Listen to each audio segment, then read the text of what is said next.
Hello everyone, welcome to legal narrative. आज हम लोग डिस्कस करने जा रहे हैं इंटरनेशनल लॉ के बहुत ही ज़्यादा महत्वपूर्ण कुछ क्वेश्चंस एमसीक्यूज जो कि पहले कई सारे एग्ज़ाम्स में पूछे जा चुके हैं और आगे आने वाले जितने भी एग्ज़ाम होंगे, चाहे वो आप कोई भी इंट्रेंस एग्ज़ाम ले लो, चाहे आप कोई सा भी चाहे नेट जेआरएफ पीएचडी इन सब का ले लो, किसी भी एग्ज़ाम में जहाँ पर भी international law as a subject होगा वहाँ पर पूछा ही पूछा जाएगा। या कहीं पर किसी जुडिशियल सर्विस एग्ज़ाम में भी अगर इंटरनेशनल लॉ पूछा जाता होगा तो वहाँ पर भी पूछा जाएगा, राइट। तो इसलिए हम क्या करेंगे, इसको बहुत इन टोटो एकदम दादा वीडियो जैसे इसका नाम है वैसे ही हम लोग इन टोटो डिस्कस करेंगे, राइट। थोड़ा और बड़ा कर लेता हूँ, अब दिख रहा होगा सबको। क्वेश्चन है कि who is said to be the father of modern international law. Modern international law का पापा किसे कहते हैं? तो ह्यूगो ग्रोसियस को कहते हैं। किसको कहते हैं? Hugo Grotius. Option B is the right answer. Next question is which one of the following jurist has been of the view that international law is not true law but positive international morality only। Positive international morality किसने कहा है international law को? तो Corbett ने कहा है। किसने कहा है? कॉर्बेट ने कहा है। It is analogous to the rules binding a club और सोसाइटी। मतलब जैसे कोई क्लब अगर और सोसाइटी शहरों में होती है ना कि उसके लोग मेंबर, उसी तरह से जो इंटरनेशनल लॉ है वो भी जैसे किसी को कोई बाउंड नहीं कर सकता है, क्योंकि सारे नेशन स्टेट जो हैं वो सॉवरेन है। तो उनको तो बाउंड तो कर नहीं सकते, बांध तो सकते नहीं हो। तो अब जब वो स्वेच्छा से आएंगे, मतलब अपनी फ्री विल से आएंगे और बैठ करके कुछ डिसीजन लेंगे, कुछ उससे अपने आप को बाउंड करेंगे, तो उस तरह से ये काम करता है। मतलब पॉजिटिव इंटरनेशनल मोरलिटी है कि सब लोग मान रहे हैं, हम भी मानेंगे, काम खत्म, ये वाला चीज़ है। किसने कहा? कॉर्बेट ने कहा। ठीक बात बोला है उसने ऐसे। Next question is who said international law is the vanishing point of jurisprudence. हॉलैंडवा ने कहा था, बहुत इंपॉर्टेंट बात है। क्वेश्चन पूछता है, बार बार पूछता है, चिल्ला चिल्ला के आपसे पूछेगा कि international law is the vanishing point of jurisprudence, तो आपको कुछ नहीं करना है, हॉलैंड को मार करके चले आना है। ठीक है, समझ पा रहे हो? Next question is which one of the following scholar consider international law as true law. कौन इंटरनेशनल लॉ को एज ए ट्रू लॉ समझ रहा है? तो ह्यूगो ग्रोसियस। क्योंकि भैया अपने बच्चवा को कौन कहता है कि नालायक है? ठीक है, तो ह्यूगो ग्रोसियस ही, अभी हमने पहले ही क्वेश्चन में पढ़ा कि Hugo Grotius is the father of international law, तो इंटरनेशनल को तो ट्रू लॉ मानेंगे ही। ठीक है। Next question is the best evidence for the existence of international law is that every state recognises that it does exist and that it is itself under obligation to observe it. ठीक है, ये इसका best वो है, example है। ये किसने कहा होगा? ब्रेयरली ने कहा। ब्रेयरली ने कहा, ब्रायरली ने कहा। ठीक है, ये कहता है कि इंटरनेशनल लॉ एग्जिस्ट करता है और इसके एग्जिस्टेंस का जो बेस्ट पॉसिबल वो है, क्या कहते हैं उसको, एविडेंस है, वो ये है कि जो भी नेशन स्टेट हैं वो आपस में एक दूसरे से मिल करके क्या करते हैं, उसे अबाइड बाई करने की कोशिश करते हैं, उससे ऑब्लिगेशन। जैसे कुछ दिन पहले अभी ऑपरेशन सिंदूर चला। ऑपरेशन सिंदूर में जो भारत को एक ट्रमेंडस सक्सेस मिली और भारत का जो व्यू पॉइंट था उसको बताने के लिए भारत के ऑल पार्टी डेलीगेशन वेरियस देशों को घूमने के लिए गया हुआ है। क्यों? क्योंकि भारत भी ऐसे इंटरनेशनल ऑब्लिगेशन को, इंटरनेशनल लॉज को मानता है और वो चाहता है कि सबका कंसेंसस बने। किसके फेवर में? इंडिया यानी भारत के फेवर में बने और सब लोग माने कि पाकिस्तान इज अ रोग state and a terrorist state. ठीक है। Who amongst the following doubted the legal character of the international law. किसने डाउट किया? तो हॉलैंड ने। हॉलैंडवा ने कहा था कि international law is a vanishing point of jurisprudence. Next question is consider the following statement about international law. International law के बारे में जो फॉलोइंग स्टेटमेंट है उसको हमको कंसिडर करना है। Number first, international law is not a law at all. And number two, the international law has no judicial system to enforce the law by applying sanction. कौन सा वाला सही है? तो ओनली टू इज करेक्ट, क्योंकि international law law तो है ही है भैया, क्योंकि उसके नमक पिछोई जुड़ा हुआ है, लेकिन कोई भी ऐसा जुडिशियल सिस्टम नहीं है जो इसको इन्फोर्स करा सके। ठीक है, इसलिए जो सेकंड स्टेटमेंट है वो करेक्ट है, लेकिन फर्स्ट स्टेटमेंट करेक्ट नहीं है। ठीक है, क्योंकि international law is a law. ठीक है। Next question is international law क्या है? A body of rules legally binding on state. कि natural law regulating states behaviour, कि law of subordinate states to world government, कि a code of ethics providing directive principles to states behaviour. क्या है ये? तो ये ऑप्शन ए है, a body of rules legally binding on state. Body of rules है जो जो स्टेट्स पर लीगली बाइंडिंग होता है, ठीक है। Next question is the expression international law has been introduced by, किसके द्वारा? बेंथम के द्वारा। पापा तो इसके इंटरनेशनल मतलब इंटरनेशनल लॉ के पापा कौन? ह्यूगो ग्रोसियस। लेकिन उसका नामकरण करने वाले पंडित जी कौन? बेंथम। इंटरनेशनल लॉ को इंटरनेशनल लॉ नाम किसने दिया? बेंथम ने दिया, ठीक है। Next question is which of the following are the source of international law? कौन सा इसमें सोर्स है इंटरनेशनल लॉ का? कस्टम है कि नहीं है, ट्रीटी है कि नहीं है, कि जनरल प्रिंसिपल्स ऑफ लॉ है कि नहीं है? तो सब है, सब है।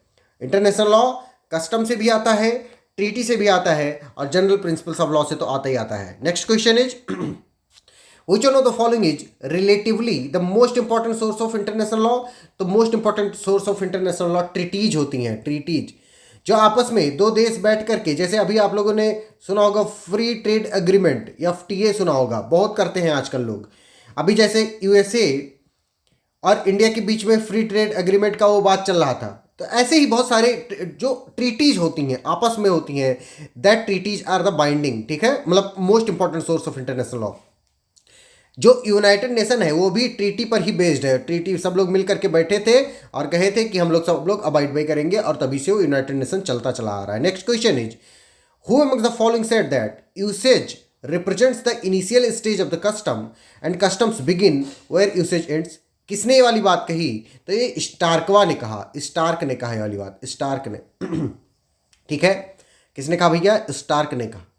Next question is international usage translates into international customs only if, कब वो इंटरनेशनल कस्टम्स में ट्रांसलेट कर जाएगा? कब कर जाएगा? कौन बताएगा? बताओ। जब वो consistently and uniformly followed by the state होगा। जब इंटरनेशनल यूसेज को इंटरनेशनल के जो जो देश होंगे, स्टेट्स होंगे, नेशन स्टेट होंगे, वो कंसिस्टेंटली उसको और यूनिफॉर्मली फॉलो करते रहेंगे, तो धीरे धीरे वो किसका रूप ले लेगा? वो कस्टम का रूप ले लेगा। अदरवाइज वो यूसेज कस्टम का रूप नहीं ले पाएगा। Next question is usage represents the Twilight stage. Twilight stage मतलब गोधुल का टाइम, एक तरह से गोधुल जैसे होता है ना, शाम के टाइम, इवनिंग का time. Stage of custom, customs therefore begins where usage ends. Custom वहां पे शुरू होता है जहां पे यूसेज खत्म होता है। किसने कहा? जे स्टार्क ने कहा, स्टार्क ने कहा। Next question is who has described international law as positive morality? किसने इंटरनेशनल लॉ को पॉजिटिव मोरालिटी कहा? तो ऑस्टिन ने कहा। किसने कहा? ऑस्टिन ने कहा। Next question is according to article 38 class 1 of the statute of international court of justice which one of the following is not a primary source of international law? International law का primary source कौन सा, कौन नहीं है? तो इसमें कोई इसमें मतलब इंटरनेशनल लॉ में कोई जुडिशियल प्रेसिडेंट जैसा चीज नहीं होता है। प्रेसिडेंट जैसे अपने कॉन्स्टिट्यूशन में आर्टिकल 141 है, ऐसा कुछ नहीं होता है, ठीक है। तो इसलिए जो वीक सोर्स है वो decision of the international court of justice है। ऐसा कोई भी सोर्स कोई मानता नहीं है, समझ रहे हो? Not a primary source, it is not a primary source, ठीक है। Next question is international custom is, international custom क्या होता है? International custom is a general practice of state accepted by law, जो कि जनरल प्रैक्टिस मतलब सारे state आपस में मिल बैठ करके कहते हैं कि हम सब लोग एक्सेप्ट करेंगे इसको, उसको हम क्या कहते हैं? इंटरनेशनल कस्टम कहते हैं। Next question is ex aqua eight bono maxim का मतलब क्या होता है? एक्स एक्वा एट बोनो एक सोर्स ऑफ इंटरनेशनल लॉ है। एक्स एक्वा एट बोनो source of international law. Next question is norms of जस्ट कोजेंस आर, ये क्या है? एक प्रियम्पटरी नॉर्म्स है, प्रियम्पटरी नॉर्म्स है of general international law from which no derogation is permitted. मतलब तुम जस्ट कोजेंस के खिलाफ नहीं जा सकते हो। नो डेरोगेशन, डेरोगेशन अगर करोगे तो तुमको सारे देश मिलकर के पकड़ के पीट देंगे। नेक्स्ट क्वेश्चन इज जस्ट कोजेंस मीन्स एंड इंक्लूड, जस्ट कोजेंस का मतलब क्या होता है? जस्ट कोजेंस का मतलब होता है peremptory norms of international law which can not be normally derogated by any state, जिसको कोई डेरोगेट नहीं कर सकता। ऐसे नॉर्म, ऐसे रूल, ऐसे यूसेजेस जिनको आप वायोलेट नहीं कर सकते हो इंटरनेशनल स्फीयर में, और उनको ही हम क्या कहते हैं? उनको ही हम जस्ट कोजेंस कहते हैं। समझ पा रहे हो? Next question is an additional characteristics of a norm of just cogence is that it क्या कर सकता है, इट कैन बी मॉडिफाइड, इसको मॉडिफाई किया जा सकता है ओनली बाई अ सब्सिक्वेंट नाम of general international law having the same character. अगर कोई general international law same character रखता है तो उसको मॉडिफाई किया जा सकता है। समझ पा रहे हो?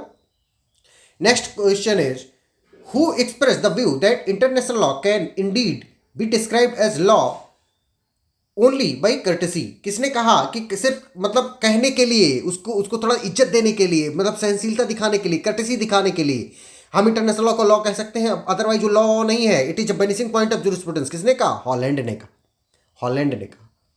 Next question is consider the following sources of international law listed in article 38 of the statute of international court of justice. कौन कौन से हैं? तो भैया हमको लाइन से बताना है। तो सबसे पहले कौन आएगा? सबसे पहले इंटरनेशनल कन्वेंशन आएंगे, नंबर थ्री। उसके बाद में हमारा इंटरनेशनल कस्टम आएगा, नंबर वन। एंड फिर उसके बाद में हमारा आएगा general principles of law recognise by civilised nation, number two. फिर judicial decision and teachings of the publicist, number 4। तो 3, 1, 2, 4 कौन से ऑप्शन में? सी में है। C is the right answer. Next question is international law also develops through state practices, it is known as. International law जो मतलब state practices से develop होता है उसको हम क्या कहते हैं? इंटरनेशनल कस्टमरी लॉ कहते हैं, उसको इंटरनेशनल कस्टमरी लॉ कहते हैं। Next question is international law is the body of legal rules which apply between sovereign states and such other entities as have been granted international personality. This is the definition of international law given by किसने इस definition को दिया? तो Oppenheim ने दिया, Oppenheim ने दिया। कौन क्या बोला इन्होंने? कि इंटरनेशनल लॉ जो है is a body of legal rules, मतलब लीगल रूल्स का एक कॉन्ग्रीगेशन है, एक कलेक्शन है, बॉडी है, ठीक है। which apply between sovereign nations, जो सॉवरेन मतलब अपने आप में स्वतंत्र संप्रभु देश हैं, राष्ट्र हैं, उनके बीच में लगता है। And such other entities have been granted international personalities, और इन सारे देश को, जैसे ये भारत हुआ, ये पाकिस्तान हुआ, ये बांग्लादेश हुआ, इन सबको क्या दिया गया है? एक लीगल पर्सनालिटी दे दी गई है कि इनको ऐसे पहचाना जाएगा, इनका एक झंडा दे दिया गया है। समझ पा रहे हो? Next question is consider the following steps in the formation of a treaty. Treaty को जब फॉर्म कर रहे होगे बेटा तो क्या क्या स्टेप आपको फॉलो करने होंगे? तो सबसे पहले accreditation of a person on behalf of A contracting party. कुछ जैसे मोदी जी जाते हैं कहीं पर किसी से कॉन्ट्रैक्ट करना होता है तो एक्रेडिशन करते हैं पहले उस चीज़ के लिए, ठीक है। एक्रेडिशन के बाद में क्या करेंगे? वो सिग्नेचर करेंगे। सिग्नेचर के बाद में क्या करेंगे? वो एसेसन करेंगे और एडेशन करेंगे, और फिर उसका पब्लिकेशन हो जाएगा। यानी 4, 3, 2, 1 किस ऑप्शन में है? Option D is the right answer. 4, 3, 2, 1 नहीं भाई, 4, 3, 2, 1 है, 4, 3, 2, 1 बी में है, बी ऑप्शन में सही है। Next question is which Hindi वाले भी देखते रहो भैया, हिंदी वाले भी देखते रहो। Which of the following is are consistent elements of international customary law. International customary law का कंसिस्टेंट एलिमेंट क्या है? क्या है पूछ रहा है ना? हाँ, क्या है पूछ रहा है। तो सबसे पहले इसमें यूनिफॉर्मिटी होनी चाहिए, और नंबर 2 कंसिस्टेंसी होनी चाहिए। रीजनेबल टाइम जैसा ऐसा कोई कॉन्सेप्ट नहीं होता है, तो यानी 1 और 3 होना चाहिए। किस ऑप्शन में है? 1 और 3 सी में है, C is the right answer. Next question is dualism का मतलब क्या होता है? What dualism denotes that international law and state law क्या करते हैं? सेपरेट होते हैं, ठीक है। Represents two entity two entirely distinct legal system. Option A is the right answer, ठीक है। Next question is according to the Italian jurist Anzilotti a positivist. तो एंजिलोटी क्या थे? एक पॉजिटिविस्ट थे, ये बात याद रखना सब लोग।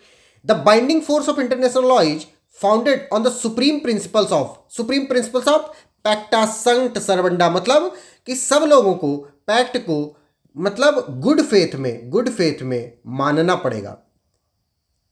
मतलब एक इंटरनेशनल ट्रीटी एक बार हो गई, उसको आपको गुड फेथ में उससे अबाइड बाई करना पड़ेगा। इसको कहते हैं पैक्टा संट सर्वंडा, बहुत इंपॉर्टेंट है पैक्टा संट सर्वंडा। डिक्लेयरिंग अ डिप्लोमेट पर्सोना नॉन ग्राटा इज अ राइट ऑफ किसका होता है? तो रिसीविंग स्टेट का होता है। जैसे अभी कुछ दिन पहले ही किसी देश के एम्बेसडर को भारत में पर्सोना नॉन ग्राटा घोषित किया गया था। तो रिसीविंग कंट्री जो होता है, जैसे जिस देश में मान लो एम्बेसडर वो किसी दूसरे देश का रिप्रेजेंटेटिव आया हुआ है, तो जो देश रिसीव कर रहा है उसको पर्सोना नॉन ग्राटा कह सकता है, ठीक है। समझ पा रहे हो? नेक्स्ट क्वेश्चन इज अच्छा, एक चीज़ मैं आप लोगों को थोड़ा बता दूं 1 मिनट में कि अगर आप लोग किसी लॉ ऑफिसर एग्जाम की तैयारी कर रहे हो या नेट जेआरएफ की तैयारी कर रहे हो या एपीओ की तैयारी कर रहे हो या किसी भी एलएलएम या एलएलबी एंट्रेंस एग्जाम की तैयारी कर रहे हो, तो आपको कुछ नहीं करना है लॉ ऑफिसर, आपको कुछ नहीं करना है। आपको इन 2 नंबर पर 99848489, रुक जाओ इसको इरेज करने दो, फिर से लिखता हूँ 9984848968, ये मेरा नंबर है, यानी कृपाशंकर पांडे का नंबर है। एंड नंबर 2 6207734309, ये किसका नंबर है? मेरे मित्र राजीव रंजन सिंह का नंबर है। आप इन दोनों नंबर पर कांटेक्ट कर सकते हो और हम आपको इन सारे बैचेस में ऐड कर देंगे और आप अपनी तैयारी को सुगम तरीके से बहुत मिनिमम प्राइस में कर सकोगे, ठीक है, क्योंकि मार्केट में इन सब का दाम बहुत ज़्यादा चल रहा है आजकल। नंबर टू एक चीज़ और बतानी है कि अगर आप एलएलएम कर रहे हो, मास्टर्स कर रहे हो, या मान लो कहीं कहीं पर बीएलएलबी एलएलबी कर रहे हो, या मान लो आप पीएचडी कर रहे हो, तो आपको डिजर्टेशन लिखना होता है, डिजर्टेशन, या आपको थीसिस लिखनी होती है, पीएचडी की थीसिस लिखनी होती है। तो आपको परेशान होने की ज़रूरत नहीं है, हम लीगल नैरेटिव वाले इसको भी करते हैं, लीगल नैरेटिव में इसको भी किया जा रहा है। थोड़ा सा आपसे कुछ थोड़ा सा चार्ज लिया जाएगा छोटा मोटा, क्योंकि हमको भी खाने पीने के लिए कुछ चाहिए होता है। तो उसके बाद में आप इन नंबर पे, अगर आपका डिजर्टेशन बनवाना है तो इस नंबर पे कांटेक्ट कर सकते हो, आपको अपनी थीसिस बनवानी है तो इस नंबर पे कांटेक्ट कर सकते हो, कुछ भी करवाना है आप कांटेक्ट करो, आपका आराम से काम कर दिया जाएगा, ठीक है। मैं इरेज करके आगे बढ़ता हूँ।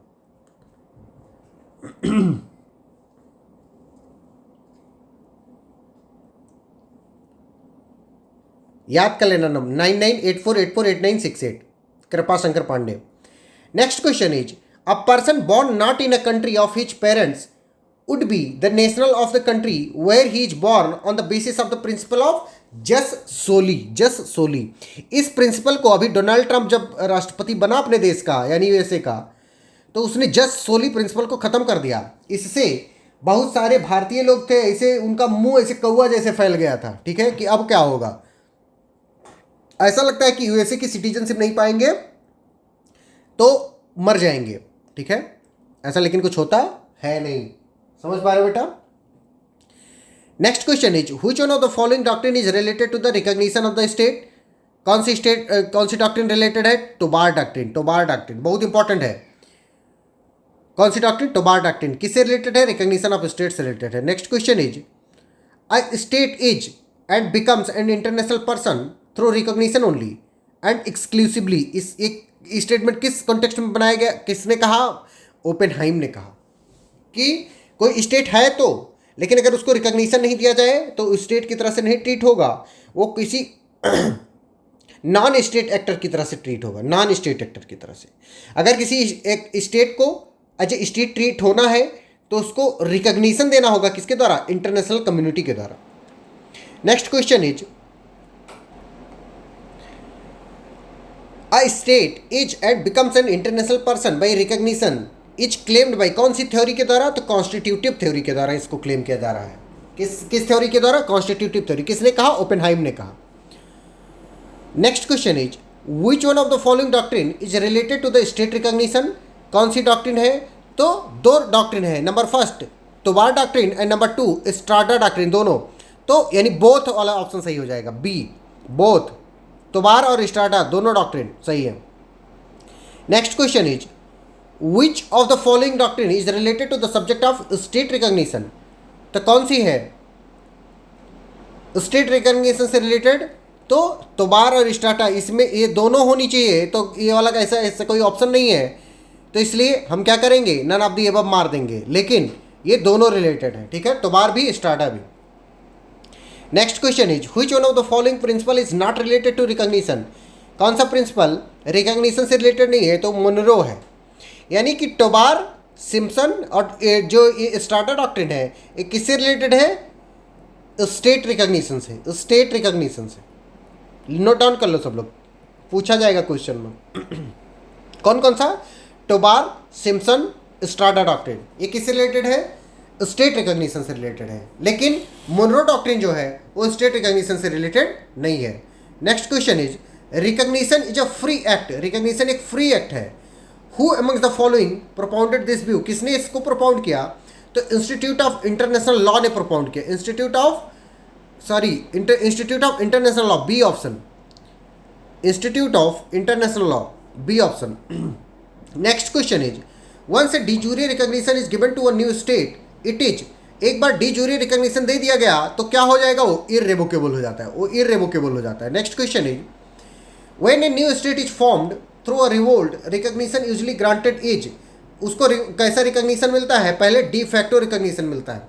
जैसे अभी तालिबान की सरकार जो है अफगानिस्तान में, तालिबान, इस तालिबान की सरकार को कौन सा रिकॉग्निशन मिला है? De facto. कुछ दिन में इंडिया वगैरह सब रिकॉग्नाइज कर लेंगे तो ये कौन सा हो जाएगा? डी जूरे रिकॉग्निशन हो जाएगा। और एक बार डी जूरे रिकॉग्निशन हो गया तो इट इज इररेवोकेबल, इसको फिर रिवोक नहीं किया जा सकता। जैसे अभी बलूचिस्तान प्रोविंस में जो पाकिस्तान का बलूचिस्तान प्रोविंस था अभी तक, उसके वहाँ के जो लोगों ने रिवोल्ट कर दिया और रिवोल्ट के फलस्वरूप उन्होंने क्या किया? अपना बलूचिस्तान को घोषित कर दिया। अब इसको एक तरह से डिफेक्टो रिकॉग्निशन तो भारत वाले दे रहे हैं, लेकिन डी जूरी रिकॉग्निशन इन्होंने अभी तक भी नहीं दिया। जिस दिन डी जूरी रिकॉग्निशन दे देंगे उस दिन वो परमानेंट हो जाएगा और उसको चेंज नहीं किया जा सकेगा। समझ पा रहे हो बेटा? समझ पा रहे हो? This is the D jure and de facto recognition. वैसे दोनों में कोई बहुत डिफरेंस नहीं होता है, स्टेटस को चेंज नहीं होता है, बस क्या होता है कि लीगल अथॉरिटी चेंज हो जाती है। ठीक है।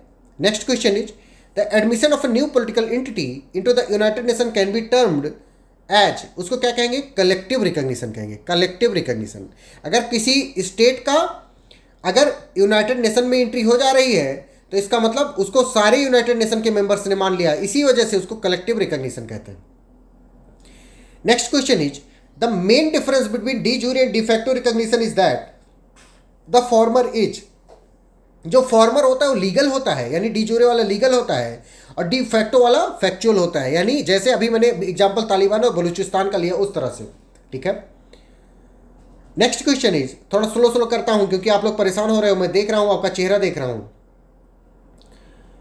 तो नेक्स्ट क्वेश्चन है कि law making resolution of United nation general assembly are binding on member state of the United Nation because, क्यों होती है बाइंडिंग?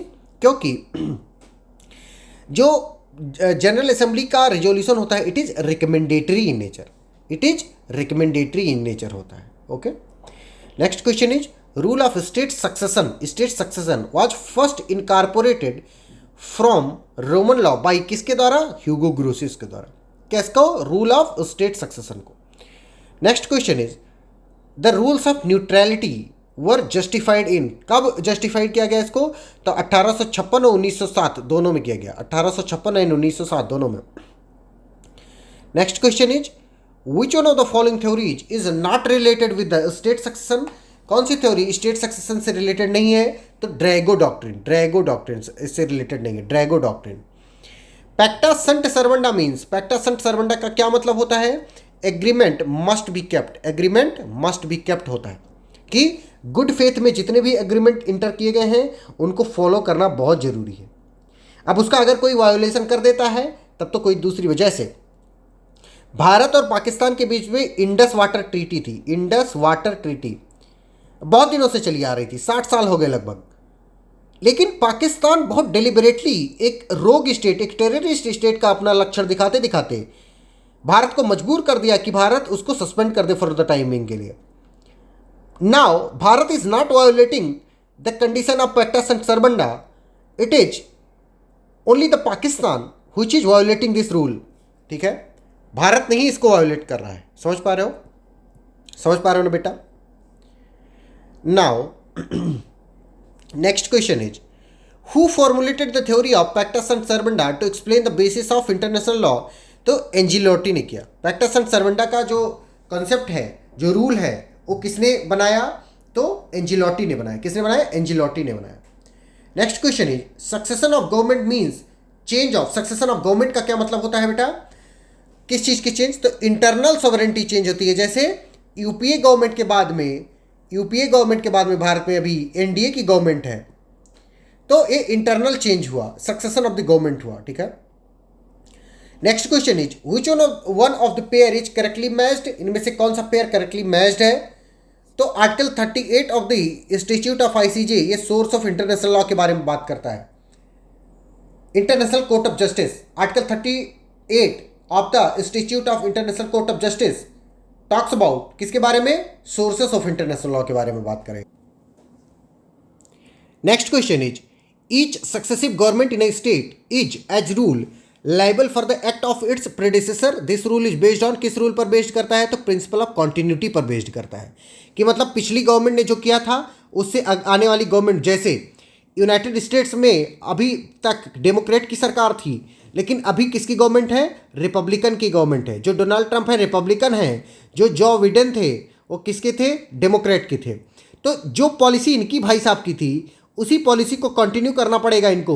अब धीरे धीरे थोड़ा थोड़ा चेंज करके फिर आगे अपना कुछ कर सकते हैं। This is based on the principle of continuity. ये नहीं कि आज तुम्हारे साथ अगर मैं कोई अग्रीमेंट करूं, मतलब मान लो तुम एक देश हो मैं एक देश हूं, तो तुम्हारे साथ मैंने एक अग्रीमेंट किया और फिर उसके बाद में क्या हुआ उसके बाद में क्या हुआ कि तुम्हारा मान लो कोई तुम एक डेमोक्रेटिक कंट्री में रहते हो, तुम्हारा कल को कोई सक्सेसर आ गया तो उसने कहा कि मैं तो मानूंगा ही नहीं जो कृपाशंकर पांडे ने किया था, ठीक है। तो वो क्या करेगा, वो उसको तोड़ देगा और वो नहीं मानेगा, ऐसा नहीं चलेगा, ठीक है। He or she needs to be following the rules, ठीक है, and this is called principle of continuity. Next question is state succession is a misnomer, इसका मतलब क्या होता है, ये किसने कहा, किसका ऑब्जर्वेशन है, तो मार्क डब्ल्यू जेन्स का है, मार्क डब्ल्यू जेन्स का, ठीक है।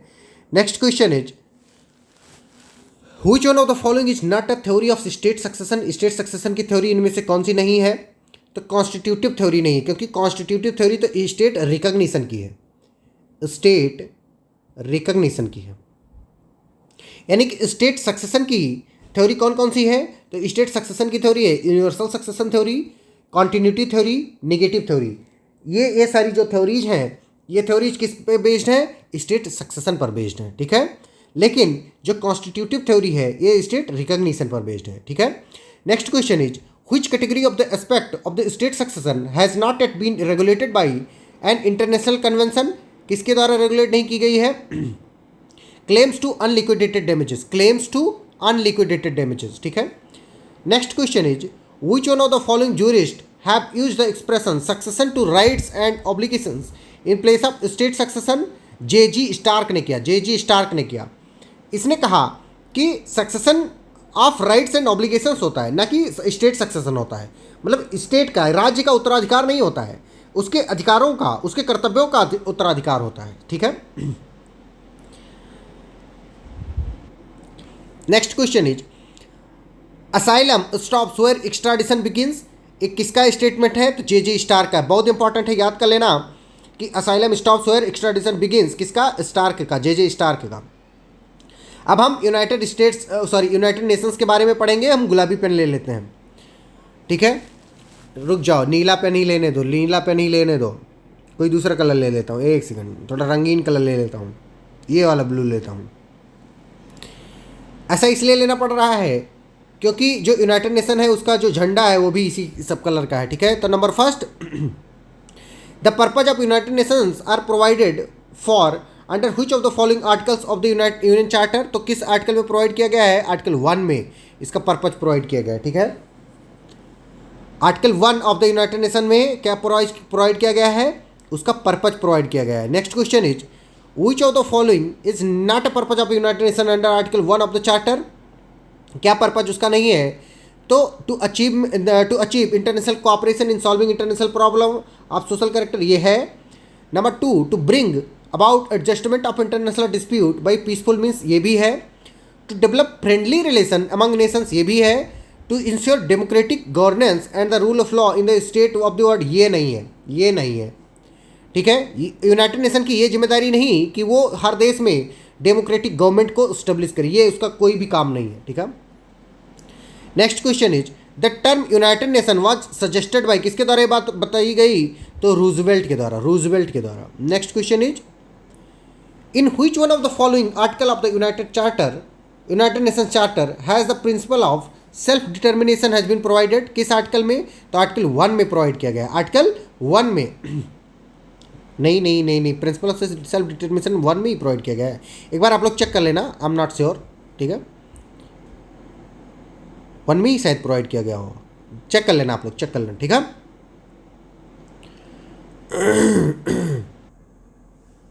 क्या हुआ, आप लोगों ने कमेंट में बताया नहीं कौन सा आर्टिकल होगा। हाँ, आर्टिकल 1 ही सही होना चाहिए, मुझे भी याद आ रहा है अभी थोड़ा थोड़ा, ठीक है। Article 1, principle of self determination किस आर्टिकल में प्रोवाइडेड है? यूएन चार्टर के आर्टिकल 1 में प्रोवाइडेड है, ठीक है। Next question is, one of the purpose of United Nations as declared under article 1 of the UN charter is, क्या है? To achieve international cooperation in solving international problem of social and cultural, ठीक है। To promote globalisation in trade, to promote universal secularism, to establish world government. तो option is A only, A only, ठीक है। क्या पूछ रहा था कि पर्पज बताना है यूनाइटेड नेशन का, डिक्लेयर किया गया है जो यूएन चार्टर के आर्टिकल 1 में, तो वो ये है कि to achieve international cooperation in solving international problems of social and cultural character, ठीक है। Next question is, which one of the following is often termed as a child of war, किसको? लीग ऑफ नेशन को कहते हैं, League of Nation को child of war कहते हैं। World war 1 के बाद में 1919 में बनाया गया था। Next question is, on which date did India became a member of the United nation, united nation का मेंबर भारत कब बना? तो यूनाइटेड नेशन का मेंबर भारत 30 अक्टूबर 1945 को बना है, लेकिन ये देखो, India signed the UN charter on 26 of June 1945 but ratified it and joined it on 30 October, ठीक है। इसलिए जब कब इसका मेंबर माना जाएगा? 30 अक्टूबर माना जाएगा, लेकिन ज्वाइन कब कर लिया था? 26 जून को ही कर लिया था बेटा, समझ पा रहे हो। Next question is, the United nation organisation was formed on, कब फॉर्म किया गया है इसको? 24 अक्टूबर 1945 को, 24 अक्टूबर 1945 को किया गया है। इसीलिए यूएन डे कब मनाया जाता है? 24 अक्टूबर को मनाया जाता है, ठीक है। The United nation day is celebrated every on, वरे यार लो तुरंत तो पूछ लिया, अगला क्वेश्चन भी पूछ लिया, 24 अक्टूबर को। Next question is, which original member of the United nation was not represented at the San Francisco conference in 1945 and did not therefore sign the United nation charter on 26 of June 1945? कौन था वो? Poland था, Poland ने sign नहीं किया था उसको। Belarus, India, Ukraine, ये सब थे।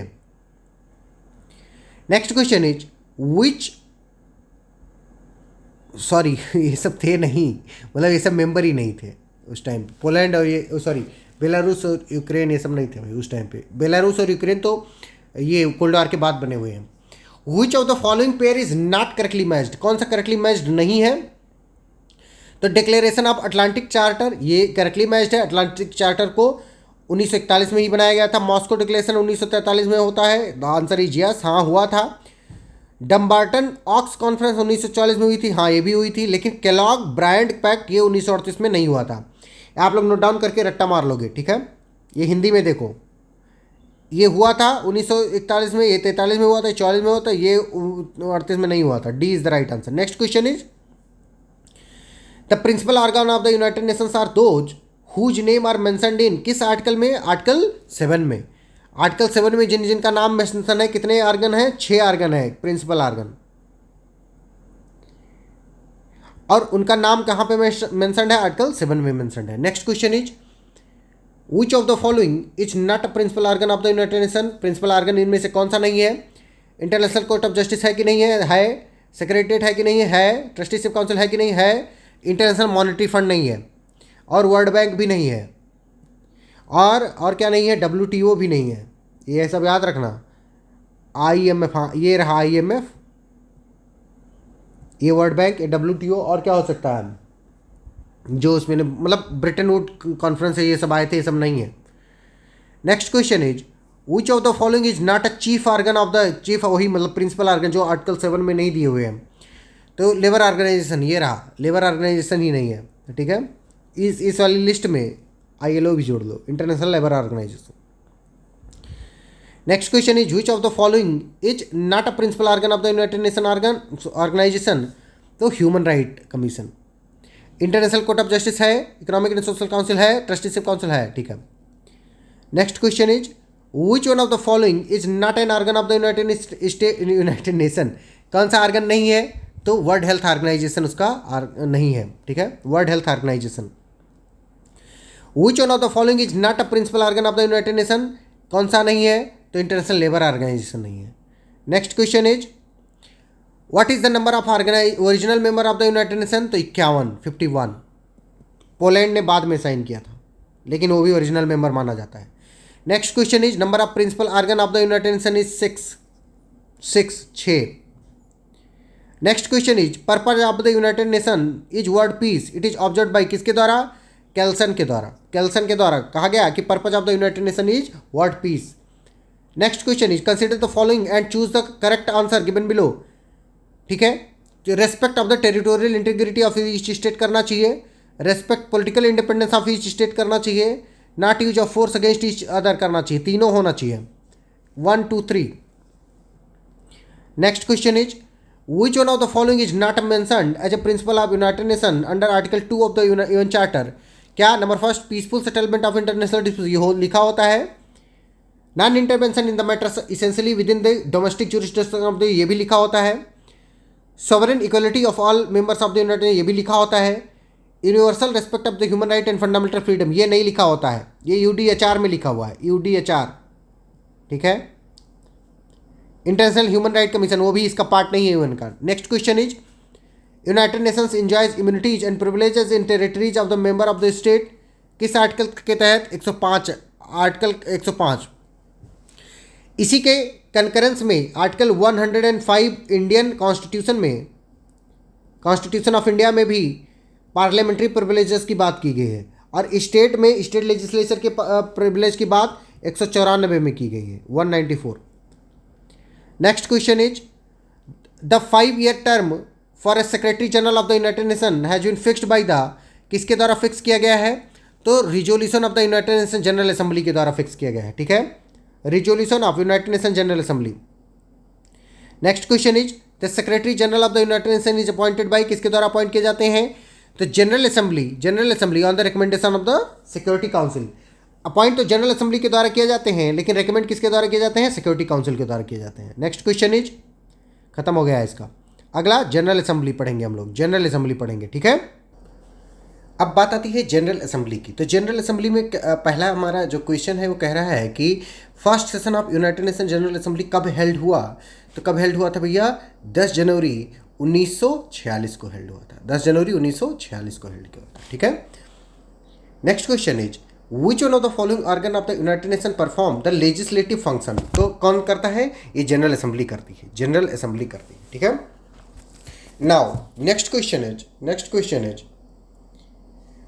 No member of the United nation can send in the general assembly more than, कितने लोगों से ज़्यादा नहीं भेज सकते हो? 5 लोगों से ज़्यादा तुम नहीं भेज सकते हो अगर तुम एक देश हो। जैसे भारत का 5 रिप्रेजेंटेटिव से ज़्यादा यूनाइटेड नेशन जनरल असेंबली में नहीं जा सकता है, ठीक है।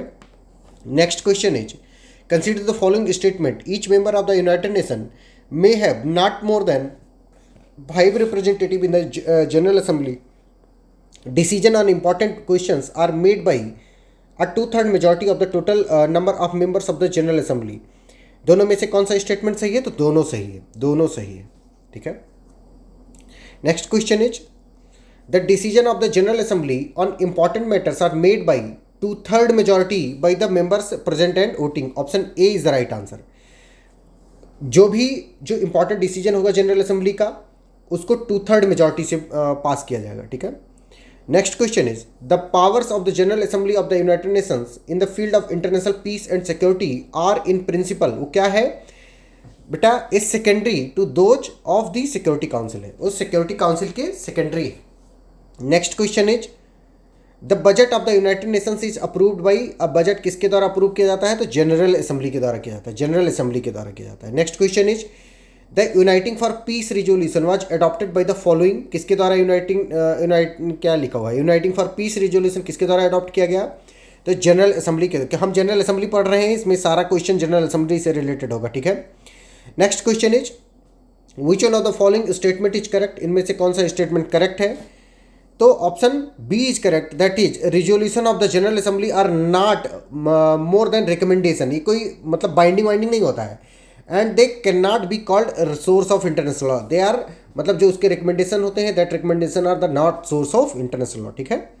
Next question is the admission of a new political entity into the united nations can be termed as, उसको कैसे टर्म करोगे, तो कलेक्टिव रिकग्निशन कहेंगे, उसको कलेक्टिव रिकग्निशन कहेंगे। जो इसको हमने रिकग्निशन वाले चैप्टर में भी अभी पढ़ लिया था उधर, कि जिस दिन किसी भी देश को यूनाइटेड नेशन जनरल असेंबली में एडमिशन मिल जाता है, मतलब उसकी एंट्री हो जाती है, उसको हम कलेक्टिव रिकग्निशन कहते हैं। This is the a type of recognition, ठीक है, it is a type of recognition. Next question is united nation charter contains provision with respect to which of the following, किसके रिगार्डिंग वो करता है, तो number first, expel a member of persistent violation of its principal, article 6 में बात की गई है। Ensure its non members act in accordance with sovereign equality principal, article 2 class 6, ये दोनों बात ठीक है।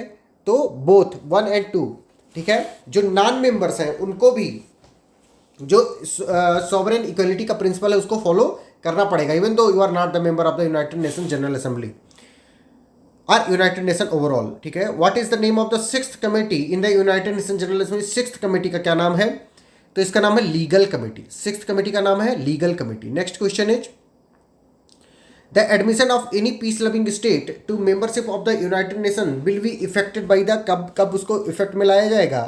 When the decision of the general assembly on the recommendation of the security council होगा, तो उसको क्या किया जाएगा? उसको इफेक्ट में ले आया जाएगा। Next question is the secretary general of the united nations is appointed by, किसके द्वारा अपॉइंट किए जाते हैं? तो bye the general assembly on the recommendation of the security council, bye the general assembly on the recommendation of the security council, ठीक है। Next question is which one of the following statement is correct? इनमें से कौन सा statement correct है? अ member of the United nation may be suspended from the exercise of its rights and privileges of the membership bye the, किसके द्वारा? तो ये general assembly on the recommendation of the security council. अगर कोई भी UN का member है उसको सस्पेंड कब किया जा सकता है? उसके राइट्स एंड प्रिविलेजेस को कब सस्पेंड किया जा सकते हैं? जनरल असेंबली के द्वारा किया जा सकता है। किसके रिकमेंडेशन पे? सिक्योरिटी काउंसिल के रिकमेंडेशन पे। Next question is who can expel a state from membership of the United nation? तो जनरल असेंबली कर सकती है, on the recommendation of the security council कर सकती है सस्पेंड, ठीक है। Next question is the general assembly of the United nation pass the uniting for peace resolution, कब पास किया उसने? तो 3 नवंबर 1950 को पास किया। Uniting for peace resolution was passed on the november 3, 1950।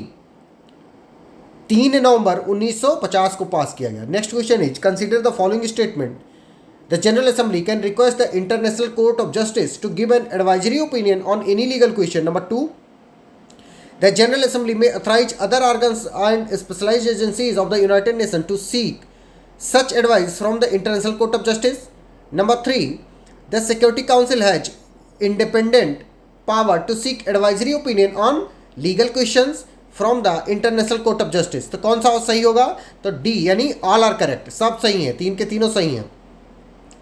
Next question is which one of the following article of the United Nations Charter authorizes the General Assembly to establish subsidiary organ for its performance? कौन सा article इसको allow करता है? तो article 22 allow करता है कि तुम सब्सिडरी ऑर्गन, मतलब यूनाइटेड नेशन के 6 प्रिंसिपल ऑर्गन हैं, कितना हो गया? 5 हो गया, 6 प्रिंसिपल ऑर्गन है। इसके अलावा तुम सब्सिडरी ऑर्गन भी, जैसे ILO हुआ, ह्यूमन राइट काउंसिल हुआ, ये सबको तुम क्या कर सकते हो? बना सकते हो इन ऑर्डर टू मेंटेन और perform the functions of the United nation. Now moving toward the Security Council, one of the most important part of United Nation. Number first question, the primary responsibility of maintaining of international peace and security lies on Security Council पर होती है। इसमें कितने member होते हैं? 5 permanent member होते हैं और 10 नॉन परमानेंट मेंबर होते हैं। नॉन परमानेंट, इनका ड्यूरेशन 2 साल होता है और इनका ड्यूरेशन परमानेंट जब से बना तब से हैं यही 5 लोग, ठीक है। तो सिक्योरिटी काउंसिल हो गया। Next question is the provision relating to the composition of the security council is made in which of the article? किस आर्टिकल में इसका कंपोजिशन की बात की गई है? तो ये आर्टिकल 23 में सिक्योरिटी काउंसिल के कंपोजिशन की बात की गई है, जो ये कंपोजिशन अभी ऊपर मैंने बताया, ठीक है। और ये जो नॉन परमानेंट मेंबर होते हैं ये रोटेशन बेसिस पर आते हैं, मतलब रोटेशन पे होता रहता है, कभी भारत, कभी पाकिस्तान, कभी श्रीलंका, कभी ऐसे ऐसे। अभी जब हम ये वीडियो रिकॉर्ड कर रहे हैं तब पाकिस्तान अभी क्या है? Non permanent member of the United nation security council है। Next question is which article of the charter of the United nation provides the following? कौन सा आर्टिकल प्रोवाइड करता है? The member of the United nation agree to accept and carry out the decision of the security council in accordance with the present charter. किस उसमें? Article 25 में, ठीक है, article 25 में। Next question is under which article of the United nation charter does the security council have the power to use force against the state? किसी state के against अगर उसको फोर्स यूज करना हो किस आर्टिकल में करेगा? तो आर्टिकल 42 में करेगा, आर्टिकल 42 में करेगा। Next question is the right of self defence provided in united nation charter is subject to the judgement of the security council, security council, ठीक है। Next question is which article of the UN Charter recognizes the right of individual and collective self defense to its member?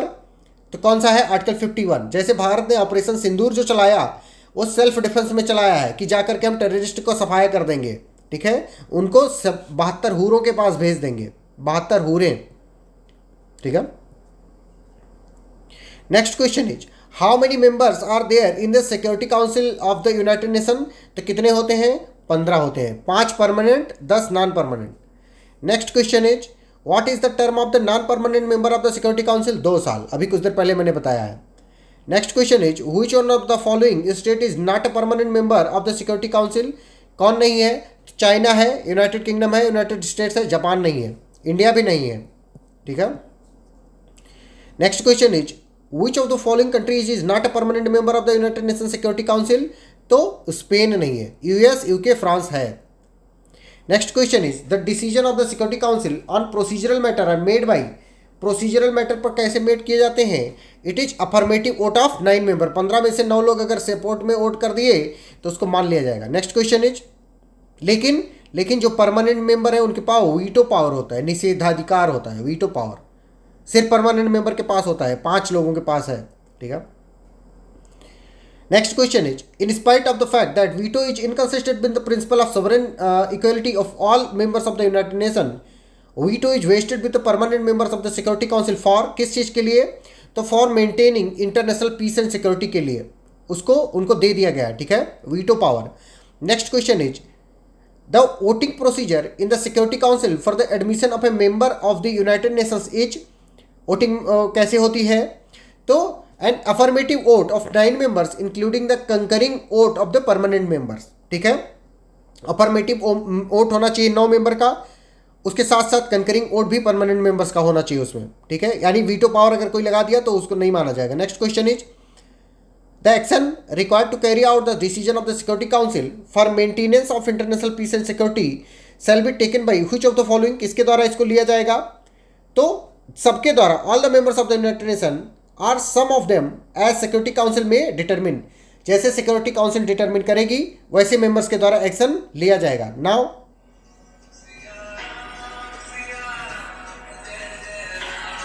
एक second, एक phone आ रहा है। Next question is, sorry वो phone आ गया था। Which is not peaceful means of the settlement of dispute under international law?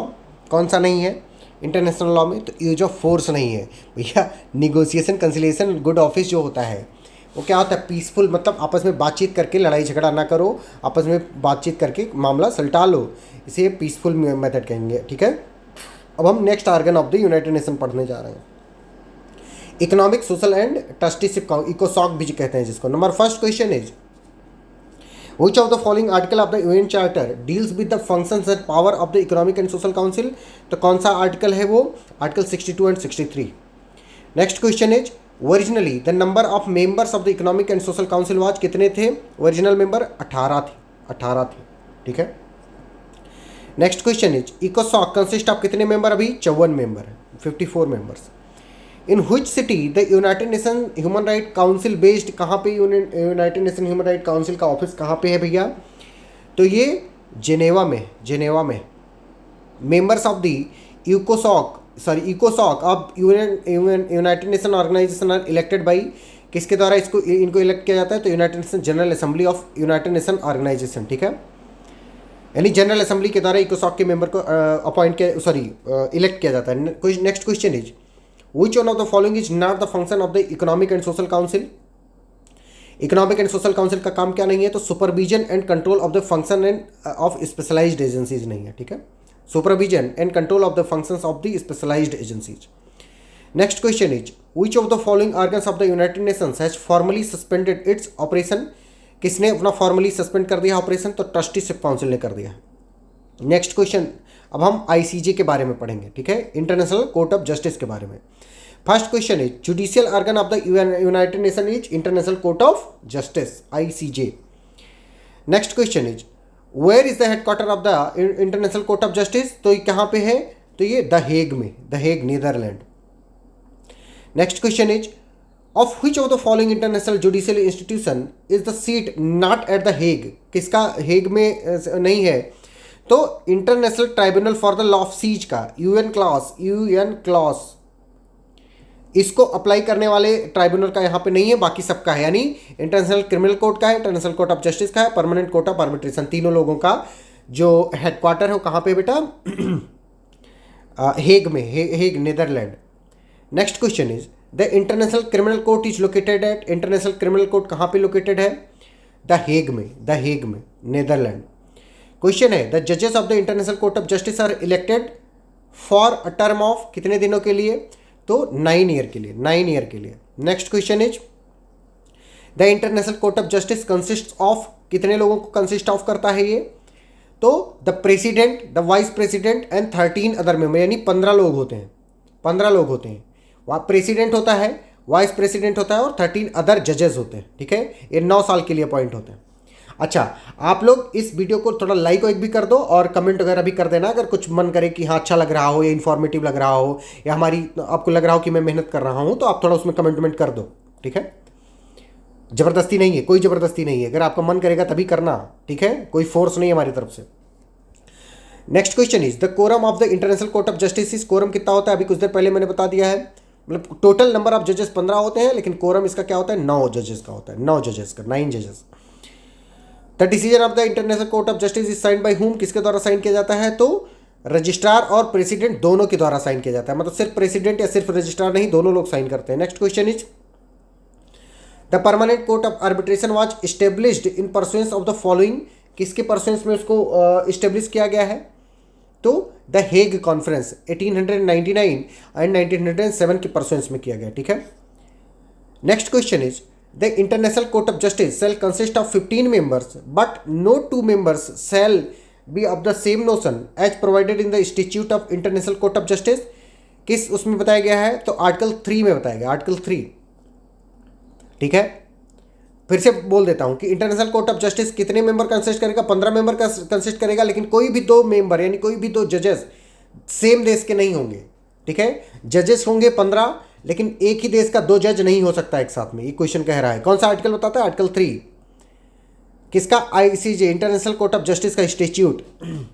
Next question is the official language of the international court of justice is French and English? A, official language of the international court of justice is French and English, याद कर लेना, रट्टा मार लेना, ठीक है। Next question is the first Indian appointed as a जज of the international court of justice was? कौन थे फर्स्ट जज? तो जस्टिस नागेंद्र सिंह थे, justice Nagendra Singh. Next question is which of the following elects the जजेस of the international court of justice? कौन elect करता है इंटरनेशनल कोर्ट ऑफ जस्टिस के जजेस को? तो दोनों लोग करते हैं, बोथ ए एंड बी, यानी कि ये Security council of United Nation और जनरल असेंबली दोनों लोग मिल करके करते हैं, ठीक है। Next question is nomination of the persons for election as the member of the international court of Justice are done by? किसके द्वारा इसको किया जाता है? तो the national group of for Permanent court of Arbitration, जो नेशनल ग्रुप्स होते हैं परमानेंट कोर्ट ऑफ आर्बिट्रेशन के, उनके द्वारा इनका गठन किया जाता है, उनके द्वारा इनका चुनाव या सिलेक्शन किया जाता है, ठीक है। Next question is persons chosen as ad hoc judge are to fulfill the conditions required by the articles of the statute of the international court of justice. These articles are कौन कौन से article हैं? तो बेटा ये article 2 और 20 हैं, article 2 and 20। Next question is consider the following statement, हमको स्टेटमेंट पढ़ना है। Number first, the international court of justice consist of जजेस who are elected by the general assembly only. Number 2, the judges are elected for a term of 9 years and cannot be re-elected after the expiry of their term. Number 3, any state which is not a member of the United Nations may also become a party to the statute of the International Court of Justice. ठीक है, तो option C is the correct answer, option C is the correct answer. Next question is who can be the parties in the cases before the international court of justice. कौन party हो सकते हैं? तो states parties होते हैं, states parties होते हैं। इसका मतलब मैं और तुम लड़ जाऊं तो क्या हम इंटरनेशनल कोर्ट ऑफ जस्टिस जा सकते हैं? द आंसर इज नो, हम नहीं जा सकते। ठीक है, लेकिन अगर भारत और पाकिस्तान लड़ें और वहां पे जाना चाहें तो जा सकते हैं कि नहीं जा सकते हैं? जा सकते हैं। ठीक है, नेक्स्ट क्वेश्चन इज अ जज of the international court of justice can be dismissed by, किसके द्वारा डिसमिस किया जा सकता है? तो unanimous opinion of the other जजेस ऑफ द, मतलब 15 जज हैं, 14 लोग कह दें कि हाँ इस 15 वाले को भगा दो तो भगा दिया जाएगा, डिसमिस कर दिया जाएगा उसको। इनैनिमस डिसीजन का मतलब होता है एक सहमति। Next question is point out the correct answer. A member of the international court of justice can not be dismissed unless, उसको डिसमिस नहीं किया जा सकता है अनलेस क्या हो? Unless the unanimous opinion of the other members he has ceased to fulfil the required condition. वो required या रिक्विजिट कंडीशन को फुलफिल करने के लिए वो सीज कर गया, नहीं कर पा रहा है अब। ठीक है, तो उसको क्या कर दिया जाएगा? बंद कर दिया, मतलब हटा दिया, सस्पेंड कर दिया जाएगा। ठीक है, next question is a decision of ICJ has a binding effect on, binding effect किस पे होता है इसका? पार्टीज एलोन, मतलब अगर मान लो भारत और चाइना ये आईसीजे में गए हुए हैं, ये भारत है चाइना है, और ये इन दोनों के ऊपर अगर कोई डिसीजन आए तो इन दोनों पर ही बाइंडिंग होगा। इसका मतलब ये नहीं कि इसका इफेक्ट पाकिस्तान पर भी हो जाएगा, नहीं, मतलब जो पार्टी है उस पर्टिकुलर केस की सिर्फ उन पर ही लागू होता है। ठीक है, next question is indicate the correct answer. A decision of the international court of Justice has, क्या क्या होगा? तो no binding force except between the parties and in respect of that particular case. ठीक है, कोई बाइंडिंग फोर्स नहीं होता है except in that particular case. Next question is which article of the statute of the international court of Justice provides that the decision of the court has a binding force only between the parties and in respect of that particular case only. कौन सा article कहता है ये? Article 59 कहता है। Article 59 of the statute of international court of Justice, ना कि article 59 of the UN Charter. UN Charter वाला आर्टिकल नहीं, आईसीजे वाला आर्टिकल। ठीक है, next question is which one of the following sources has not been listed in the institute of the international court of Justice. किनको list down नहीं किया गया है? तो ऑप्शन सी कस्टम को लिस्ट डाउन नहीं किया गया। ठीक है, next question is international custom has been recognised as the source of international law by the institute of the international court of Justice under किस आर्टिकल में? तो आर्टिकल 38 में। आर्टिकल 38 में उसकी जो वो बताया गया है कि कौन कौन सी चीज़ें हैं। ठीक है, next question is the international court of justice can use its force to decide a dispute ex aequo et bono. कौन से उसमें? With the consent of the parties. अगर पार्टीज कंसेंट देती हैं तो एक्स एक्को एट बोनो कर सकता है। ठीक है, next question is which one of the following is not included in article 38 of the institute of the international court of justice. कौन सा वाला है? The decision of the arbitral tribunal. ठीक है, option B is the correct answer. Next question is which according to the clause 1 of the article 38 of the institute of the international court of justice is a subsidiary means for determining the rules of law that can be applied by the international court of justice. कौन है ऐसा? तो B teaching of the most highly qualified publicist of various nation.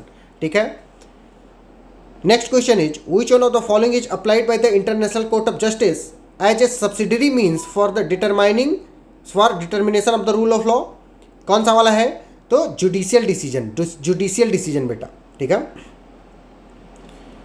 Next question is there has been no change in the number of members of which of the principal organ of the United nation since its establishment. तो option D is the correct answer, international court of justice, option D. Next question is in which of the following does the international court of justice have jurisdiction. किस cases में होगा? All matters में specially provided for in the treaties and convention in force.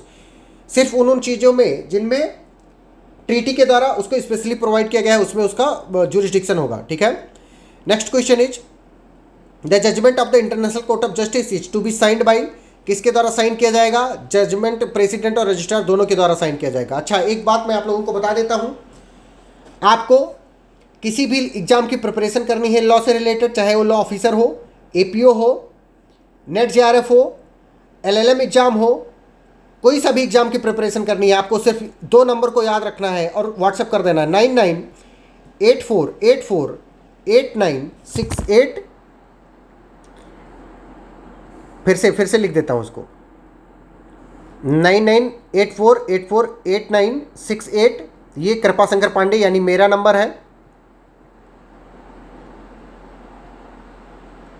And number 2 6207734309, ये राजीव रंजन सिंह का number है। आप इस पर भी व्हाट्सएप या करके और बता सकते हो कि हमने पब्लिक इंटरनेशनल लॉ की एमसीक्यू वाली वीडियो से ये निकाला है और हमको लॉ ऑफिसर की तैयारी करनी है, जो आईबीपीएस के लॉ ऑफिसर्स होते हैं, एसओ वगैरह की, एपीओ की तैयारी करनी है, नेट जेआरएफ की करनी है, एलएलएम वगैरह की करनी है। या आप अगर मान लो पीएचडी कर रहे हो, एलएलएम कर रहे हो, आपको डिजर्टेशन लिखना है, थीसिस लिखवानी है, किसी भी उसका थीसिस अगर लिखवानी है, किसी भी कॉलेज का किसी भी सब्जेक्ट का थीसिस डिजर्टेशन लिखवाना है, आप इन 2 नंबर पे कॉल करके हमसे जुड़ सकते हो। हम थीसिस लिखते हैं, डिजर्टेशन भी लिखते हैं और सारे लॉ से रिलेटेड सारे एग्जाम की तैयारी भी करवाते हैं। 2026 से हम अपना लॉ फॉर्म भी चालू कर देंगे, तो उस समय आपके कोई भी केसेस वगैरह होंगे उनको भी लीगल नैरेटिव में लड़ लिया जाएगा। मतलब आपको पैसे वैसे देने की जरूरत नहीं है, मतलब ज़्यादा देने की जरूरत नहीं है। We will conduct each and everything in the bare minimum prices, bare minimum price, ठीक है, बेयर मिनिमम प्राइस। अब समझ पा रहे हो, बेयर मिनिमम प्राइस। नंबर याद रखना 9984848968। मेरे साथ एक बार बोलो फिर से, मेरा नंबर क्या है, 9984848968, ठीक है। Next question is advisory opinion of the international court of justice is क्या होती है, लैक्स द बाइंडिंग फोर्स, उसमें बाइंडिंग फोर्स नहीं होता। Number next is international organisation can institute proceedings before the international court of Justice under, किसमें, तो advisory jurisdiction में, advisory jurisdiction में, ठीक है। International organisation can institute proceeding before the international court of Justice under advisory jurisdiction. Next question is who can request, देखो ये डीजेएस वगैरह में पूछा गया क्वेश्चन है, हल्के मलके क्वेश्चन नहीं है, हल्के में मत ले लेना। Legal narrative is the legal revolution, ठीक है, हल्के में मत लेना। यहाँ पे कुछ भी पढ़ाया जा रहा है, कुछ भी बताया जा रहा है, उसको हल्के में लेने की कोई भी गलती नहीं करेगा, ठीक है। यहाँ पे जो मैं बता रहा हूँ वो बहुत ऑथेंटिक चीज़ बता रहा हूँ, बहुत मेहनत के साथ बता रहा हूँ, बहुत मेहनत लगी हुई है, ठीक है। आप समझ रहे हो बेटा, इसको कतई हल्के में नहीं लोगे। और ये जो लेट करके तुम वीडियो देख रहे हो ना, थोड़ा बैठ करके देखो, ठीक है। यहाँ पे तुम इतना आराम मत करो कि सारा काम मैं ही कर दूँ। भैया अगर बैठ के ही देखना है, सो के ही देखना है, तो ऐसे मत देखो, ठीक है। बैठ करके टेबल चेयर पे देखो इसको, ठीक है। और नोट्स बनाओ, रट्टा मारो सब चीज़ का, रिजल्ट चाहिए हमको। ऐसे नहीं होता है जैसे तुम ऐसे लेट लेट कर देख रहे हो, ठीक है। तो next question is who can request the international court of justice to give an advisory opinion, कौन कर सकता है, तो the general assembly of the United Nation कर सकती है। The general assembly of the United Nation कर सकती है, एडवाइजरी ओपिनियन के लिए रिक्वेस्ट कर सकती है। Next question is in the event of dispute as to whether the international court has a jurisdiction or not, the matter shall be settled by, किसके द्वारा इसको मैटर को सेटल किया जाएगा, the decision of the international court of justice के द्वारा settle किया जाएगा, ठीक है।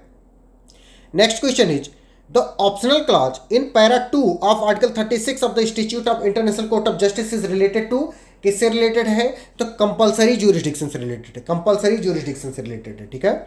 Next question is a non-member of the United Nations can become a member of the Institute of the International Court of Justice, कैसे बन सकता है बेटा, तो on the conditions to be laid down by the General Assembly on the recommendation of the Security Council, recommendation Security Council के recommendation पे ऐसा हो सकता है। Next question is who out of the following is interested with the task of enforcement of the judgment of the International Court of Justice, किसको ऐसा right दिया गया है, तो Security Council of the United Nations, B is the right answer, ठीक है। वो क्योंकि सिक्योरिटी का अल्टीमेट पर्पज इन्फोर्समेंट का, इंप्लीमेंटेशन का, एकदम एग्जीक्यूटिव पावर उसी के पास होता है, ठीक है। Next question is does the United Nation as an organisation have the capacity to bring an international claim against a state in International court of Justice, the answer is yes, because the United nation has a legal personality, because United nation has a legal personality, ठीक है। Next question is which one of the following statement is correct, Article 94 of the United Nations Charter provides that if a party to a dispute does not follow the decision of the International Court of Justice, the other party may approach to, other party किसको approach कर सकती हैं, तो security council को approach कर सकती हैं, ठीक है। Next question is out of the following who has not been elected as the जज of the international court of justice, तो international court of justice Ranganath Mishra साहब नहीं हुए हैं, ये सुप्रीम कोर्ट के जज थे, ठीक है। International organisation and international affairs, इनके क्वेश्चन को अब हम पढ़ने जा रहे हैं बारी बारी से, ठीक है। अब हम इंटरनेशनल ऑर्गेनाइजेशन के बारे में पढ़ेंगे, राइट। तो पहला क्वेश्चन है universal declaration of human right was adopted, यानी यूडीएचआर की बात कर रहा है, यूडीएचआर की।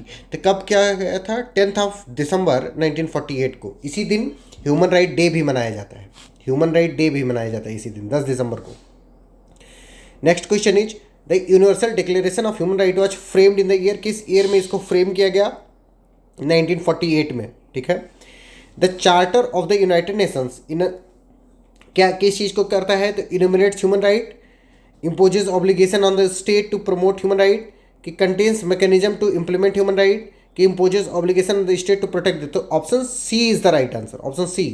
कंटेन्स मैकेनिज्म, मैकेनिज्म को वो रखता है, मतलब प्रोवाइड करता है, जिसके यूज से हम क्या करेंगे? ह्यूमन राइट को प्रोटेक्ट करेंगे, ठीक है। Human right day was observe on 10 दिसंबर को, ठीक है, 10 दिसंबर को ऑब्जर्व किया जाता है। Next question is which of the following is a human right organisation, इनमें से ह्यूमन राइट ऑर्गेनाइजेशन कौन है? इंटरनेशनल लेबर ऑर्गेनाइजेशन, की एमनेस्टी इंटरनेशनल, की आईसीजे, की ह्यूमन एजेंसी ऑर्गेनाइजेशन, कौन सा वाला है? तो एमनेस्टी इंटरनेशनल बेटा जो है उसको एक ह्यूमन राइट ऑर्गेनाइजेशन है, amnesty international. Next question is tripartite character is outstanding feature of, tripartite character outstanding feature किस चीज़ का है? तो इंटरनेशनल लेबर ऑर्गेनाइजेशन का है। इसमें लेबर, एम्प्लॉयर और स्टेट, तीन पार्टी होते हैं, लेबर, एम्प्लॉयर एंड स्टेट, इसीलिए उसको ट्राईपार्टाइट कहते हैं। Next question is in which year the World health Organization constituted, किस ईयर में वर्ल्ड हेल्थ ऑर्गेनाइजेशन कॉन्स्टिट्यूट हुआ? 1948 में। Next question is the International criminal Court was establish in the year, किस year में एस्टेब्लिश हुआ? 2002 में एस्टेब्लिश हुआ। Next question is, फिर से देख लो इसको, इंटरनेशनल कोर्ट, क्रिमिनल कोर्ट 2002 में एस्टेब्लिश हुआ है, ना कि आईसीजे, आईसीजे की बात नहीं कर रहा है, आईसीसी की बात कर रहा है। आईसीजे कब हुआ? 1945 में ही। क्यों? क्योंकि ये यूएन का part. Next question is the International criminal court consist of, कितने जजेस होते हैं इसमें? 18 जजेस होते हैं। इंटरनेशनल क्रिमिनल कोर्ट में 18 जजेस और इंटरनेशनल कोर्ट ऑफ जस्टिस में 15 जजेस, ठीक है। Next question is on which date did the institute of international criminal Court came into force, किस डेट को इंटरनेशनल क्रिमिनल कोर्ट फोर्स में आया? तो सी 1 जुलाई 2002 को आया, 1 जुलाई 2002 को आया। Next question is which one of the following is empowered to set up a commission for the promotion of the human right under the UN Charter, कौन है? तो इकोसॉक है, economic and social Council, Economic and social Council. Next question is the headquarter of the Universal Postal Union is situated in, Universal Postal Union का headquarter कहाँ पे situated है? तो बर्न में सिचुएटेड है, बर्न में। Next question is the International criminal Court is located at, International criminal Court कहाँ पे लोकेटेड है? तो इंटरनेशनल क्रिमिनल कोर्ट भी द हेग नीदरलैंड में है, Netherland. Next question is which one of the following is not an organ of the United Nation, organ कौन सा नहीं है यूनाइटेड नेशन का? तो वर्ल्ड हेल्थ ऑर्गेनाइजेशन नहीं है, WHO, और इकोनॉमिक एंड सोशल काउंसिल है, international court of justice, trusteeship council है। ट्रस्टीशिप काउंसिल अभी काम करना बंद कर दी है, ठीक है।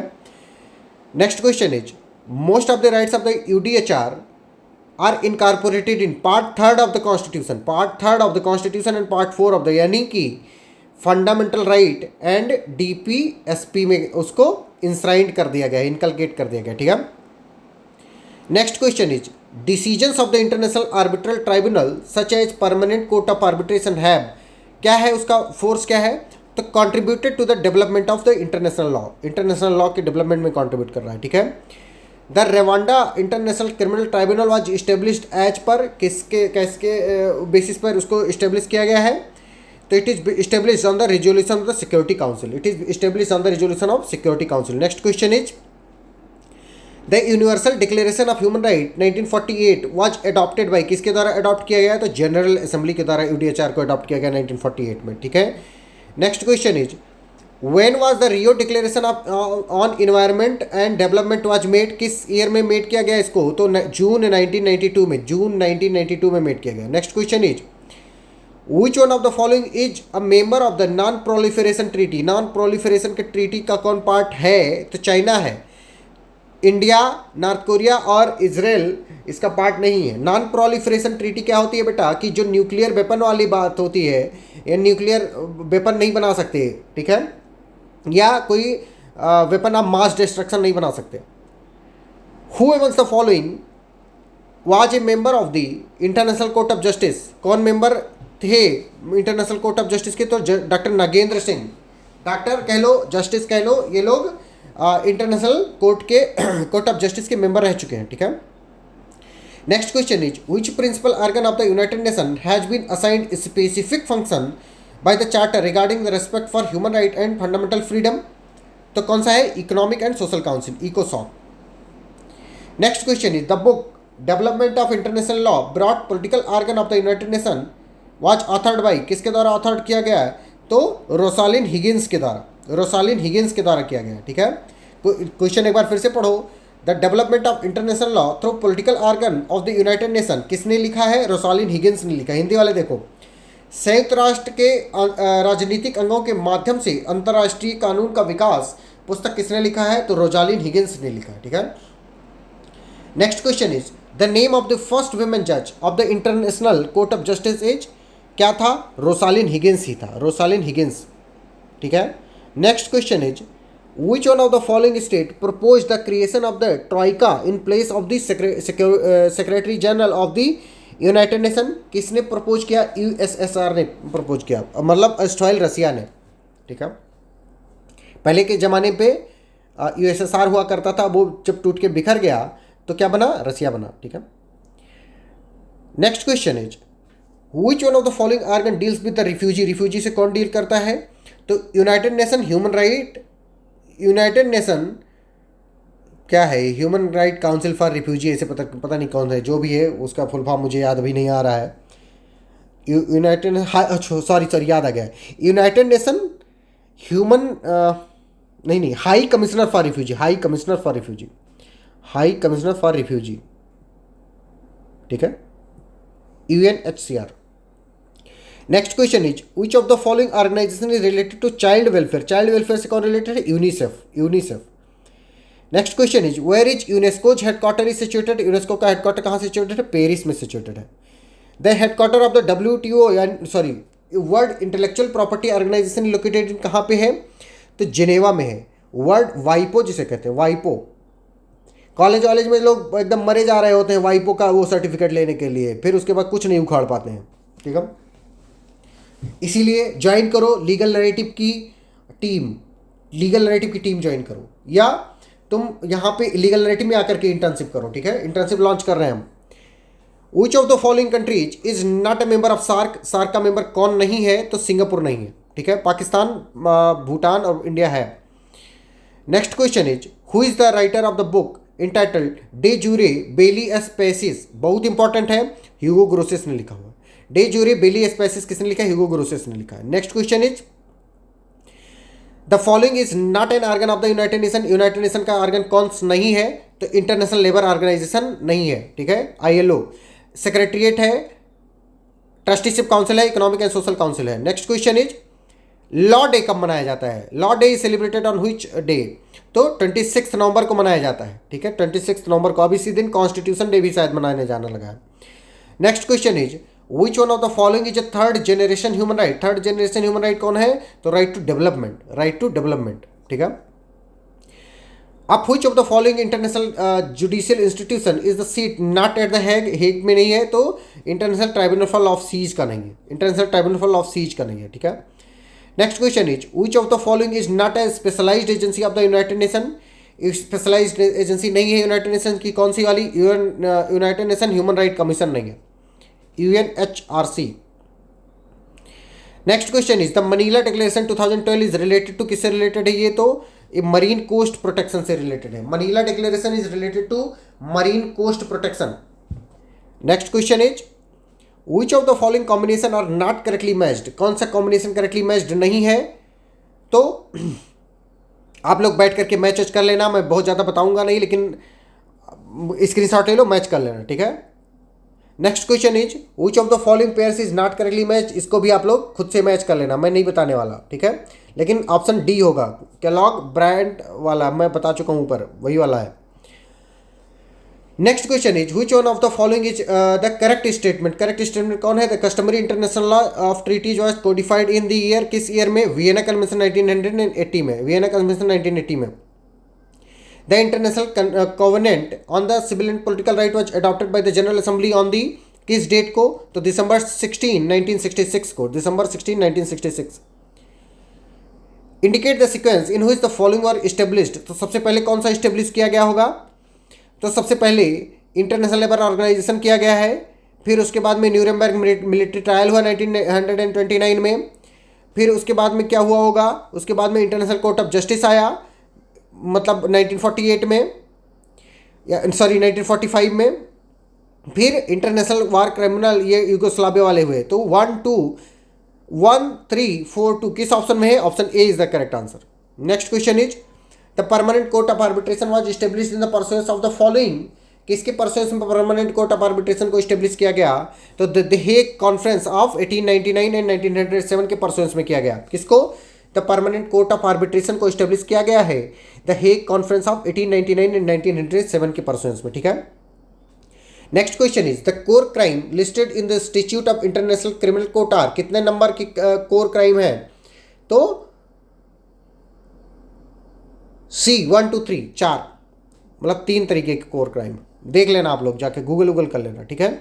The Copenhagen accord on climate change is, Copenhagen accord जो है क्लाइमेट चेंज पे, वो क्या है? It is not binding treaty, not binding treaty. The total number of members in European union is, कितने यूरोपियन यूनियन में मेंबर हैं? अभी 27 हैं, पहले 28 हुआ करते थे। ब्रेग्जिट हो गया ना, ब्रेग्जिट चेक कर लेना एक बार, 27 या 28 दोनों में से कोई एक हो सकता है। The headquarter of the Universal Postal Union is situated इन, कहाँ पे यूनिवर्सल पोस्टल यूनियन? तो बर्न में इस्टेब्लिश है, ठीक है। इन which city the United nation human right council based, कहाँ पे बेस्ड है ये? तो कहाँ पे बेस्ड है बेटा? ये जिनेवा में बेस्ड है, जिनेवा में बेस्ड है। अगर आप मुझसे डायरेक्टली जुड़ना चाहते हैं इंस्टाग्राम पे तो आप जाकर के इंस्टाग्राम पे ऐसे सर्च करिए @KRIPA कृपा -SHANKER शंकर, फिर नीचे फिर पांडे PANDEY पांडे, आपको हम मिल जाएंगे उधर ज्ञान देते हुए, ठीक है। Next question is which one of the following article of the UN charter provide for expulsion of the member state. कौन सा आर्टिकल प्रोवाइड करता है एक्सपल्सन के लिए? आर्टिकल 6 प्रोवाइड करता है। Next question is which World Bank group institution is not a specialised agency of the United nation. कौन specialised agency नहीं है? तो मल्टीलेटरल इन्वेस्टमेंट गारंटी एजेंसी, जिसे मीगा कहते हैं, मीगा, मागा नहीं, मागा नहीं, मागा मतलब होता है मेक अमेरिका ग्रेट अगेन, मीगा की बात हो रही है, multilateral investment guarantee agency. Which one is a neutralised state. Neutralised state कौन है? तो स्विट्जरलैंड, तटस्थ स्टेट, या ऑस्ट्रिया, ऑस्ट्रिया भी है, Switzerland and Austria. Next question is the United nation human right council is ये united nation human right council क्या है? एक subsidiary organ of general assembly है, एक सब्सिडरी ऑर्गन है of general assembly, A option. Next question is with a view to give effect to an international agreement, Parliament enacts a law on a subject enumerated in the state list without the consulting the affected state. The law is valid. The law is valid. क्यों? क्योंकि article 253 of the constitution permit करता है कि in order to give the effect to any international covenant or treaty, the Parliament can make law. ठीक है, even on the state subject पर भी parliament law बना सकती है। किसमें? आर्टिकल 253 ऑफ द कॉन्स्टिट्यूशन में। तो it is fully valid, empowered to make such a law to give effect to the international agreements even though it encroaches upon the states exclusive power of legislation. ठीक है, तो option C is the correct answer. Next question is what is euro third क्या है? It is a pollution control scale, it is a pollution control scale, option D is the right answer. Euro 3 जैसे अपने भारत में BS6 चल रहा है अभी, BS6, ये भी पॉल्यूशन कंट्रोल का एक वो है, क्वेश्चन पूछा जा सकता है आपसे। पॉल्यूशन कंट्रोल, जो भी गाड़ियां पुरानी हो गई हैं जो BS6 नाम को फॉलो नहीं करती उनको बैन कर दिया गया है, अगर आप लोगों को पता हो तो। United nation commission for high commission for refugee, पता नहीं क्या है, UNCHR पता नहीं क्या होता है, जो भी है। इज रिलेटेड टू रिफ्यूजी से रिलेटेड है, ठीक है। The national human right commission in India was established on, कब इस्टेब्लिश किया गया? तो 27 ऑफ सितंबर 1993 को इस्टेब्लिश किया गया, ठीक है। Next question is world refugee day is observe on, किस डे को मनाया जाता है? तो 20 जून को मनाया जाता है, 20 जून को मनाया जाता है, ठीक है। क्या? World refugee day. Next question is the provision for the United nation commission for human right was made by the general assembly on, कब किया जाता है? तो 20 दिसंबर 1993 को, ठीक है। Next question is universal declaration of human right was adopted by the UN general assembly on, कब उसको अडॉप्ट किया गया? तो 10 दिसंबर 1948 को किया गया, 10 दिसंबर 1948, C option. Next question is the national human right commission was establish कब इंडिया में कब इस्टेब्लिश किया गया? तो 27 सितंबर 1993 को इस्टेब्लिश किया गया, 27 सितंबर 1993 को, ठीक है। Next question is article 46 of the UN Charter provides that the plan for the application of the armed forces shall be made by the Security Council with assistance of, किसके असिस्टेंस से? Military staff committee के assistance से करना होगा। Next question is which is 43rd member of the Australia group, 43rd member कौन है? India है, 43rd member Australia group का कौन है? इंडिया है, ठीक है। And this is the end of the public international law MCQs, ठीक है। ध्यान से पढ़िए। अगर आप LLM कर रहे हैं, करना चाहते हैं, नेट JRF कर रहे हैं, APO की तैयारी करना चाहते हैं, लॉ ऑफिसर की तैयारी करना चाहते हैं, या लॉ से रिलेटेड कोई भी अगर LLB वगैरह भी करना चाहते हैं, इन सब एग्जाम की प्रिपरेशन सिर्फ और सिर्फ इस नंबर पे डायल करके आपको मिल सकती है, 9984848968, नंबर 1, नंबर 2 6207734309 पर, ठीक है। इन दो नंबर पे कॉल करो, मैसेज करो, व्हाट्सएप करो, जो भी करना है करो, और इन सारे रिवोल्यूशनरी आइडियाज़ को क्या करो? करटेल कर लो, ठीक है, क्योंकि ये मौका बार बार नहीं आएगा।